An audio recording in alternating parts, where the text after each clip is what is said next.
So now we'll go to our second book जिसका नाम है जीरो लिमिट्स, जो डॉक्टर जो वाइटाले ने लिखी है फ्रॉम ऑल द टीचिंग्स जो उनको डॉक्टर ह्यूलन से मिली थी। और डॉक्टर ह्यूलन और उन लोगों ने ये किताब डेडिकेट की है डॉक्टर ह्यूलन की टीचर को, जिनका नाम मोर्ना।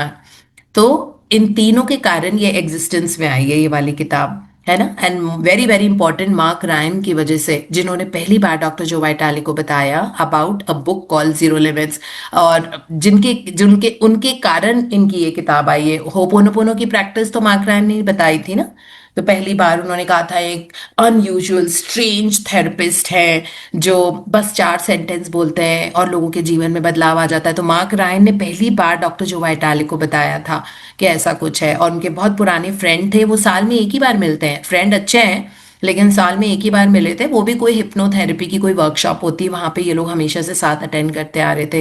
वहां पहली बार, उसके बाद 1 साल हो गया, मिले ही नहीं ये लोग। तो उनकी वजह से डॉक्टर जो वाइटाले डॉक्टर ह्यूलन से मिले, लेकिन इंटेंशन ये डॉक्टर ह्यूलन का था कि इस प्रैक्टिस को दुनिया के सामने लाया जाए।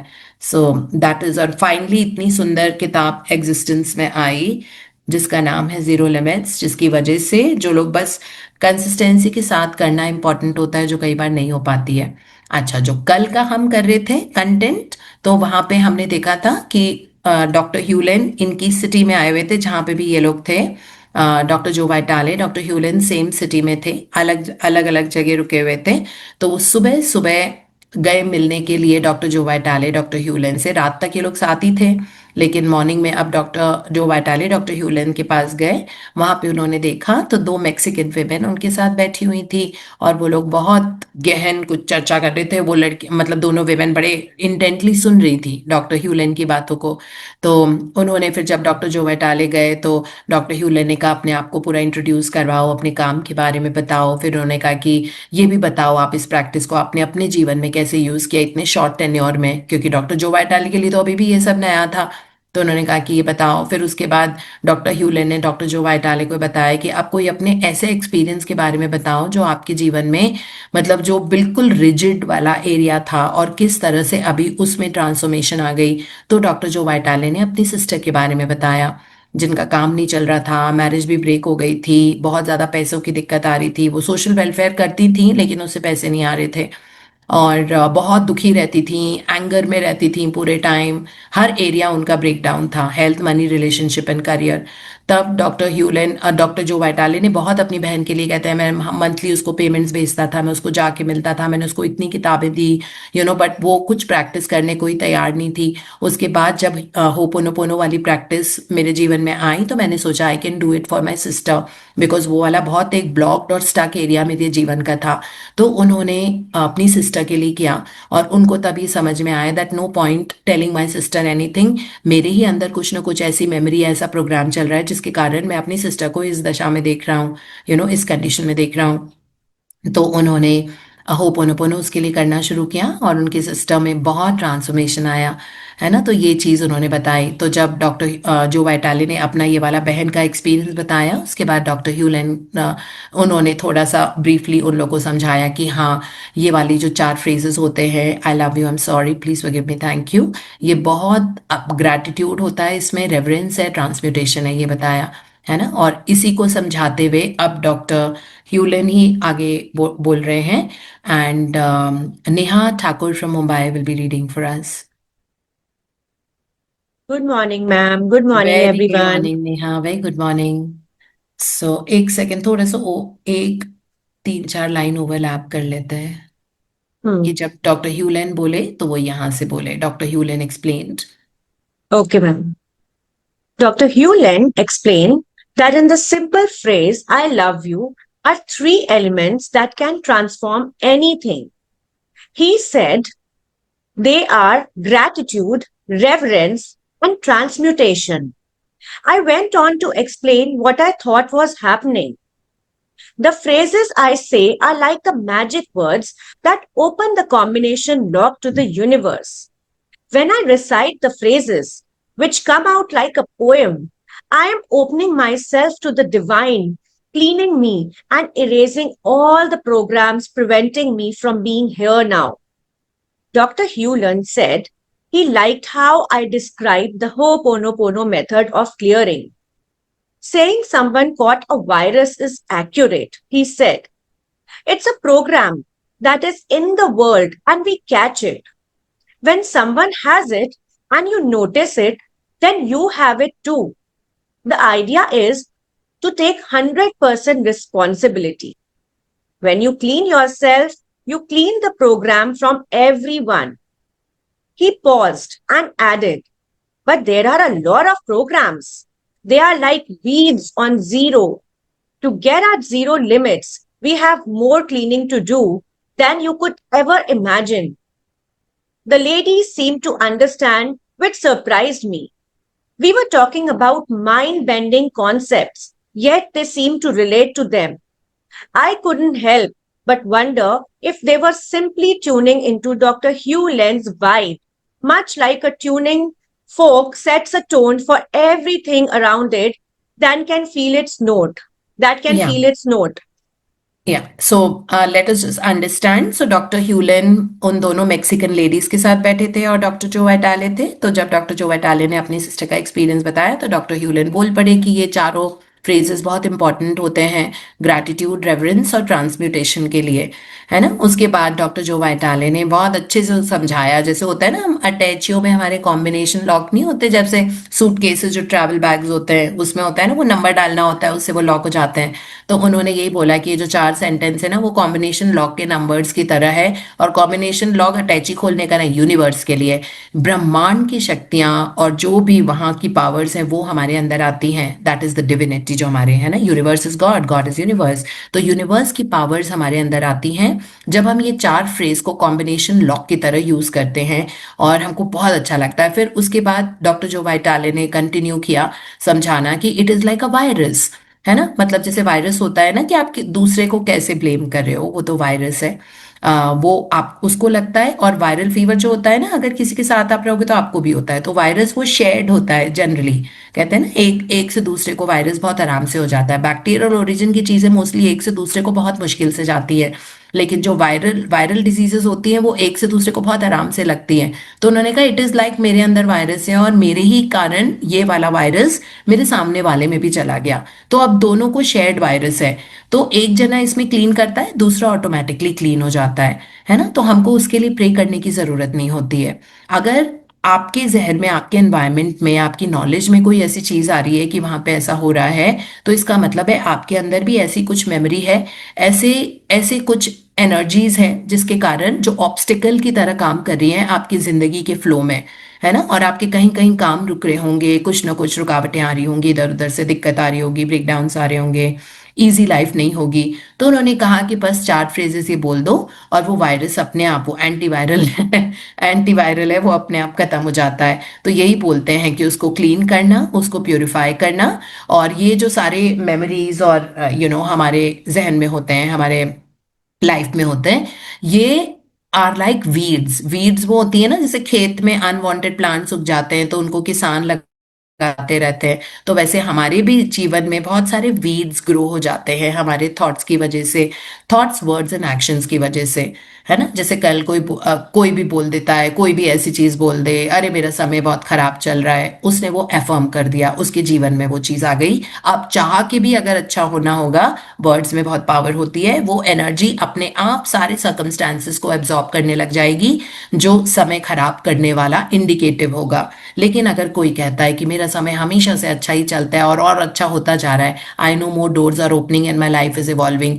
उसके जीवन में लाइफ इवॉल्व होती रहेगी, क्योंकि शब्दों में पावर होती है। तो हो सकता है हमने शब्दों से अपनी किस्मत डिफाइन कर रखी हो, है ना। सो थॉट से कर रखी हो, लगातार एक टॉक्सिक थॉट हम सोचते रहते हैं, वो खराब है, वो खराब है, वो खराब है, ये इस तरह से होना चाहिए, ये ऐसे नहीं हो रहा, ये ऐसे नहीं हो रहा, तो इसका मतलब है लैक, लिमिटेशन और कंप्लेन में जीवन बिता रहे हैं, तो सफलता जीवन में नहीं थॉट से होता है, वर्ड से होता है और एक्शन से होता है।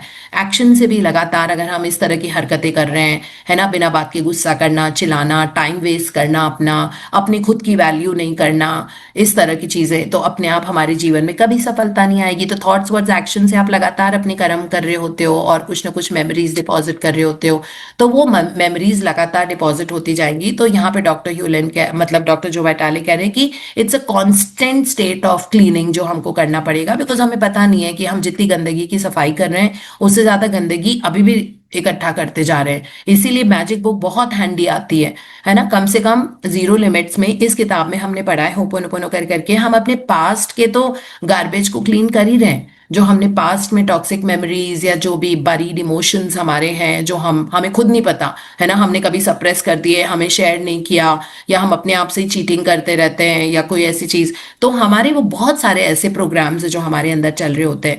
तो वो तो चलो साथ साथ हम साफ कर ही रहे हैं, वो पास्ट वाले प्रोग्राम्स है ना, लेकिन करेंटली भी तो हम बहुत ज्यादा इकट्ठा करते जा रहे हैं साथ साथ। Isn't it? हो सकता है कल भी कुछ ऐसे बोला हो, कुछ सोचा हो, कुछ ऐसी हरकत की हो जिससे किसी को दिल दुखाया, हो सकता है आज ऐसे किया हो जिससे किसी का दिल दुखा, है ना। तो साथ साथ गार्बेज इकट्ठा भी कर रहे हैं। तो जिंदगी में पास गार्बेज तो ठीक है क्लीन कर रहे हैं, करंट गार्बेज इकट्ठा करते जा रहे हैं, तो गार्बेज तो साफ हो नहीं रहा। इसलिए इसमें ये लिखा हुआ है कि कॉन्टिन्यूअस प्रैक्टिस है जो लगातार हमको करनी पड़ेगी, है ना, इस तरह से।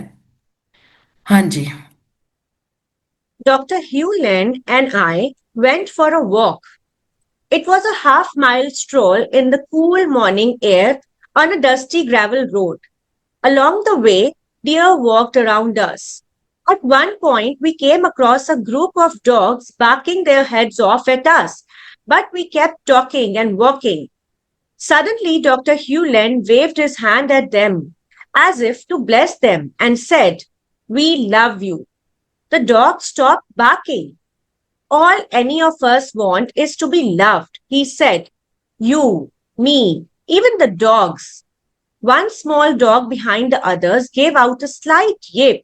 I couldn't stop thinking he was saying right on, or maybe thank you, or even I love you too. क्या दिस इज अबाउट फॉर, तो मॉर्निंग में जब ये सारा कॉन्वर्जेशन हो गया, डॉक्टर जो वाइटाले डॉक्टर ह्यूलिन से मिले, उसके बाद ये दोनों वॉक पे निकल गए।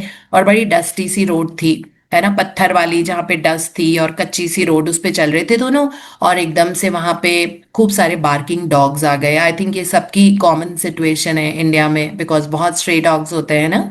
तो खूब सारे बार्किंग डॉग्स आ गए। तो डॉक्टर ह्यूलेन, तो डॉक्टर जो वाइटाले को एकदम से लगा, और इतने सारे डॉग्स, एक अंदर से फियर आ जाता है ना। तो डॉक्टर ह्यूलेन ने जैसे ब्लेस करते हैं वैसे बस अपना हाथ उठाया और ये कहा दैट वी लव यू, बस इतना बोला। उसके बाद एक डॉग ना ऐसे आके, जैसे हल्का सा उसकी आवाज आई, ऐसे वो बोल रहा था कि थैंक यू और आई लव यू टू और ओके।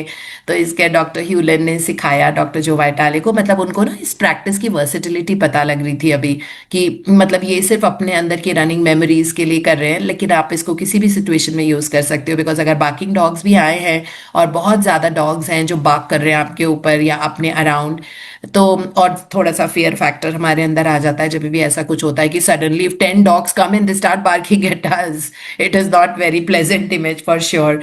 तो उन्होंने ये बताया दैट लाइक डॉक्टर ह्यूलन ने बस सिर्फ पूरा वो भी नहीं किया, thank you, I am sorry, please forgive me and I, पूरा नहीं किया उन्होंने। उन्होंने बस इतना बोला दैट वी लव यू, है ना, उनको।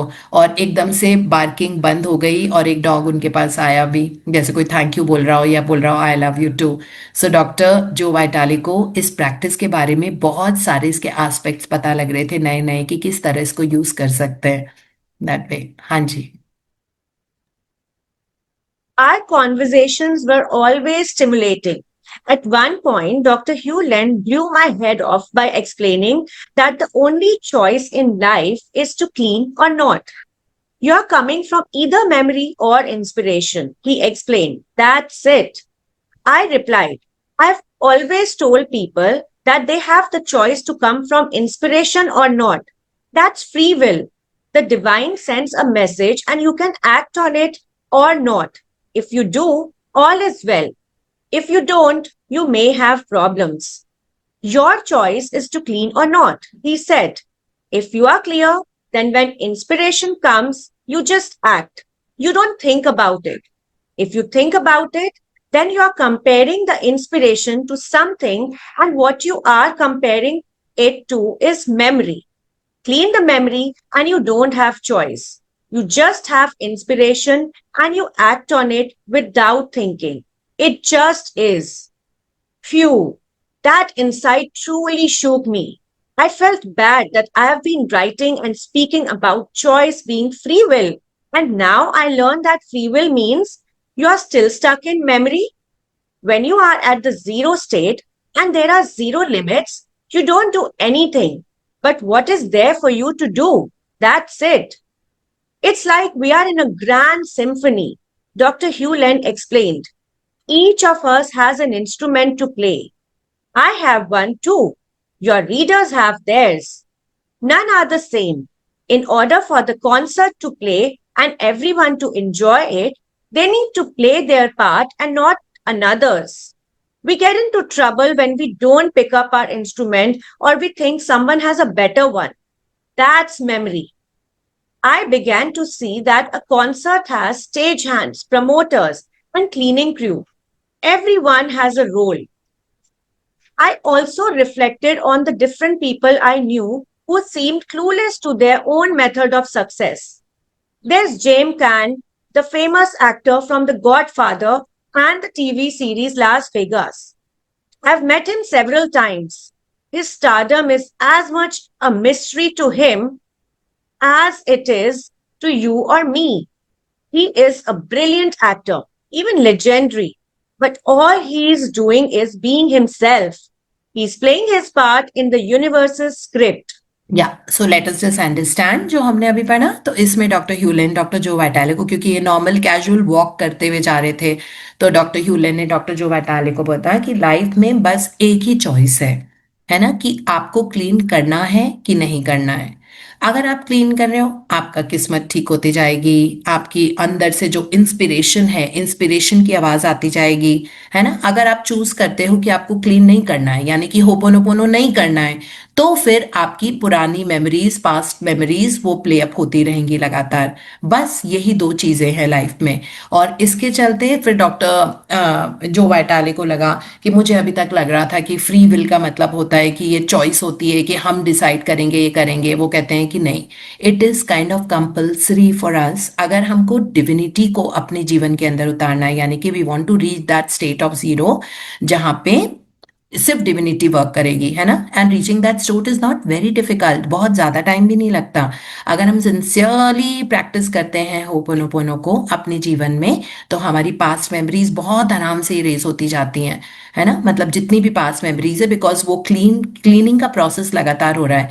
प्रॉब्लम तभी आती है कि आप साथ साथ और गार्बेज ना इकट्ठा करो। This is what I always stress. जब मैं इंस्टाग्राम लाइव कर रही थी पिछले सैटरडे का, तब भी मैंने यही चीज बोली थी कि हमारे साथ प्रॉब्लम ये है दैट हम अभी भी वरी के जोन में जाते हैं, अभी भी एंगर है, अभी भी असफलता का वो एंगल रहता है हमारे अंदर, अभी भी हमारे थॉट्स, वर्ड्स एंड एक्शंस में कुछ ना कुछ ऐसी चीज रहती है जो अप्रोप्रिएट नहीं है, जैसे हमको नहीं सोचना चाहिए, राइट। तो हम पुराना तो क्लीन कर ही रहे हैं, लेकिन नया भी ऐड होता जा रहा है, तो कचरे का साइज उतना की उतना ही रहता है, जिसके कारण हमको टाइम लगता है।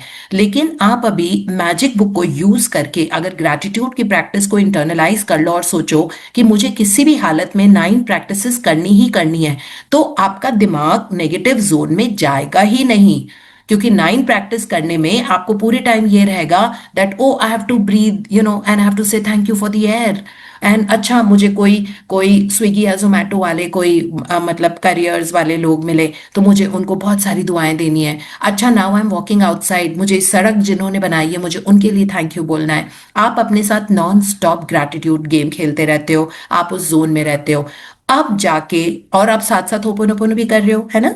तो अब आपकी पीछे वाली क्लीनिंग बहुत अच्छे से होगी जो पास्ट में थी, और प्रेजेंट में आप कुछ भी इकट्ठा नहीं कर रहे हो। तो अगर 2 क्विंटल कचरा आपके जीवन में अभी तक भरा हुआ था आपकी पास्ट मेमोरीज का, तो अब वो साफ हो रहा है और आप उसमें ऐड नहीं कर रहे हो। वो 2 क्विंटल 3 नहीं हुआ करंट में, करंट जो हमारे थॉट्स वर्ड्स एंड एक्शंस है उसके कारण, क्योंकि अभी आप 9 ग्रैटिट्यूड की प्रैक्टिसेस एक दिन में कर रहे हो या आप पूरे टाइम ग्रैटिट्यूड में रहते हो, है ना। तो नया कचरा आप बिल्कुल इकट्ठा नहीं कर रहे हो, लेकिन पुराना वाला आप लगातार साफ कर रहे हो। And imagine 45 days to 3 months में आपका प्रिटी मच वो वाला गार्बेज क्लीन हो जाता है, बैकलॉग। इमेजिन, मतलब 6 लाइफ टाइम हमारा कुछ एरिया में ब्रेकडाउन रहा, मे बी मनी के एरिया में, 6 जन्म, राइट, एंड मल्टीपल जनरेशंस। अब आप सोचो कि मतलब जो एंसेस्टर्स का भी वही कर्मा था, है ना, आपके मॉम के साइड, आपके डैड के साइड। तो और 6 जन्म आप उसी कंडीशन में जी चुके हो। एंड इमेजिन आपने 3 महीने लग के रोज होपोनोपोनो की प्रैक्टिस की, और आप उसके चलते साथ साथ आप अपनी करंट इश्यूज के लिए भी ग्रेटफुल हो, है ना, क्योंकि आप ग्रेटिट्यूड प्रैक्टिसेस हम लोग मैजिक बुक की हमारे पास होती हैं। तो सोचो कि आप नया कुछ भी ऐड ऑन नहीं कर रहे हो, और आप पुराना लगातार क्लीन करते जा रहे हो, और 6 जन्मों एंड मल्टीपल एंसेस्टर्स का कर्मा जो आपके लाइफ में, आपके सबकॉन्शियस माइंड में है, वो सिर्फ 2 महीने 3 महीने में ठीक हो गया। कैन यू इमेजिन कितनी भारी भरकम इफेक्टिव प्रैक्टिस है ये वाली, है ना, प्रोवाइडेड आप और ऐड नहीं करो उस पे गार्बेज। गार्बेज दिन रात सुबह शाम ऐड करते रहते हैं हम लोग, हमको रियलाइज नहीं होता, है ना। कभी हमारे आसपास ऐसे टॉक्सिक लोग होते हैं जो हमको ग्रेटिट्यूड में नहीं रहने देते, हमें लगता है कि ऐसा है, but it really doesn't matter, it all comes down to what you think. आपको थोड़े टाइम के लिए बिल्कुल सेल्फिश हो जाओ, है ना। सेल्फिशनेस सबसे बड़ी सेल्फलेसनेस होती है। तो थोड़े टाइम अपने जीवन के बारे में सोचो, और बस अपना क्लीन करते रहो। आप प्रैक्टिसेस उठाओ कि आपको क्या क्या प्रैक्टिसेस करनी है अभी, और आप इंश्योर करो, ये वाली चॉइस करो कि I will not collect any more garbage now, है ना। अब आप देखोगे कि आपके पीछे का जो पता नहीं कितने 6 जन्म है, जितने भी जनरेशन्स हैं, और जितने भी एंसेस्टर्स हैं, हो सकता है बहुत सारे हों, उनके बच्चे, बच्चों के बच्चे, 4 5 जन्म आपके जो great great great great grandfather थे, उनके भाई बहन, उनके बच्चे, पता नहीं कहाँ से जनरेशनल ये सारा कार्मिक बैगेज आप उठा के बैठे हुए हो अपने अपने अंदर। और सोचो कि 3 महीने में पूरा साफ हो जाता है ना। चलो 3 महीने तो 90 डेज हैं, आप सोचो 2 महीने 60 डेज, 30 डेज में ही आपके क्लीनिंग का इफेक्ट आना शुरू हो जाता है, और आपके अंदर डिविनिटी आने लग जाती है।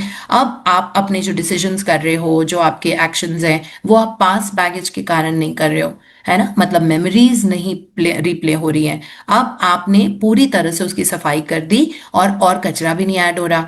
तो इस करके, बिकॉज कई बार आप लोगों के क्वेश्चन होते हैं, जैसे कल भी इंस्टाग्राम में 1 2 और क्वेश्चन थे जो हम ले नहीं पाए थे, बिकॉज ऑलरेडी समय का अभाव प्लस थोड़ा नेटवर्क, फिर भी हो गया था वो 20 22 मिनट का।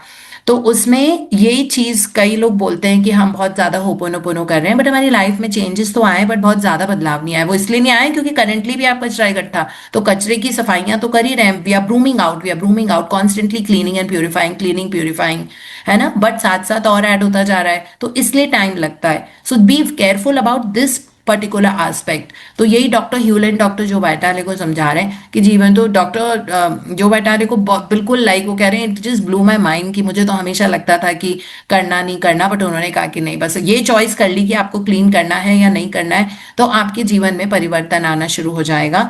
और यहाँ पे जैसे उन्होंने वो सिम्फनी के बारे में बताया जिसका ऑर्केस्ट्रा होता है, तो ऑर्केस्ट्रा में सब अपना अपना पार्ट करेंगे ना। जैसे मैं वायलिन बजा रही हूँ, अगला गिटार बजा रहा है, एक एक पर्सन सिंथेसाइजर पे बैठा हुआ है, चौथा पर्सन ड्रम्स कर रहा है, तो हम चारों को सिंक में रहना पड़ेगा ना। तो मैं बस अपना पार्ट बहुत अच्छे से करूंगी, है ना, मैं दूसरे को थोड़ी कंट्रोल करने की कोशिश करूंगी अपना बिगाड़ के। तो इसी तरीके से जिंदगी में बस अपना पार्ट प्ले करो, है ना। That's why I am saying that for a while just be selfish, just clean yourself. When you clean yourself, everything attraction around you will start changing, है ना। जो भी चीज आप अट्रैक्ट करते हो, लाइफ को हम अट्रैक्ट करते हैं, लाइफ को करते नहीं है। पैसा बनाते नहीं है, पैसा अट्रैक्ट होता है ना। रिश्ते बनाती नहीं है, रिश्ता, अगर आपकी किस्मत अच्छी है तो बहुत अच्छे रिश्ते आपके जीवन में आएंगे, है ना। हम सबके जीवन में, हम सब एक दूसरे के जीवन में, तो कितने अच्छे रिश्ते हैं ना हम सबके, इजंट इट। तो ये पहले तो नहीं थे हम, आज से 4 साल पहले, क्योंकि तब हम साफ नहीं हुए थे, तब खालिस नहीं थे हम, है ना, तब हमारी सफाइयां नहीं हुई थी। ये अब हुई है, तो रिश्ते भी बॉन्ड होते जाएंगे, मजे के मोमेंट्स आने लग जाएंगे, बहुत ज्यादा बढ़ने लग जाएंगे। आप देखोगे कि आपको फाइनेंशियली बहुत अच्छा, कहीं से कुछ कहीं से कुछ आ रहा है पैसा, कभी पैसा आने लग जाएगा। आप देखोगे आपकी खूबसूरती बढ़ती जाएगी, है ना। जैसे मोहित जी कितने हैंडसम हो गए आजकल, मैं बिल्कुल बिल्कुल stout and like broad shoulders in Hollywood hero. So thank you, Mohit ji, for becoming that and practicing so diligently. तो इस तरह हम और सुंदर, सारी लड़कियां बहुत ब्यूटीफुल होती जाएंगी, सारे बॉयज बहुत हैंडसम होते जाएंगे। अब ये सब कैसे हो रहा है? वो अपनी तरफ से जो भी अपना ध्यान रख रहे हैं वो भी like reflection of self love होता है, वो बस अपना सिंथेसाइजर बजा रहे हैं, है ना। He is not bothered about anyone else. वो अपना सिंथेसाइजर, मैं अपना पार्ट प्ले करूंगी, मैं अपने आप को क्लीन करूंगी, इनके कहने का ये मतलब है। अपने आप भी ऑर्केस्ट्रा का म्यूजिक बहुत अच्छा हो जाएगा। और फिर उसके बाद they are talking about this beautiful hero, who is James Caan, जो द गॉडफादर के हीरो थे और वेगस, लस वेगस में भी टीवी सीरीज में आए थे। तो उन्होंने उनके बारे में ऐसे ही बता रहे कि वो बहुत ब्रिलियंट एक्टर हैं, है ना, लेजेंडरी एक्टर हैं। बट वो बस अपने आप को, he is just being himself, वो बस अपना, he is playing his part in the universal script. क्यों सफलता उनको इस तरह की मिली गॉड में आज भी लोग बात करते हैं, है ना, because he is just playing his part, he is not playing someone else's part. तो वो अगर मूवी के हीरो हैं, फेमस हैं, ये हैं, तो वो अपने ही कारण है ना, इसके इसके कारण नहीं कि उन्होंने ये कर दिया, उन्होंने ये कर दिया, स्क्रिप्ट अच्छी नहीं थी। अपने आप उनको स्क्रिप्ट अच्छी मिल रही है, उन्होंने अट्रैक्ट की है वो स्क्रिप्ट। अगर उनकी एनर्जी अच्छी नहीं होती तो उनको ये स्क्रिप्ट नहीं मिलती। अगर वो डिविनिटी से नहीं प्ले कर रहे होते तो उनको ये गॉडफादर की स्क्रिप्ट नहीं मिलती, है ना, फिर उनकी मेमोरी रिप्ले होती that way. Acha, it's already 7:02, so we'll read only so much today. Thank you, Neha, for ultra beautiful reading. Thank you so much. Thank you. Anji. So, yes, this is how much we have. Such a lovely book and just getting more insights out of it. So, yeah.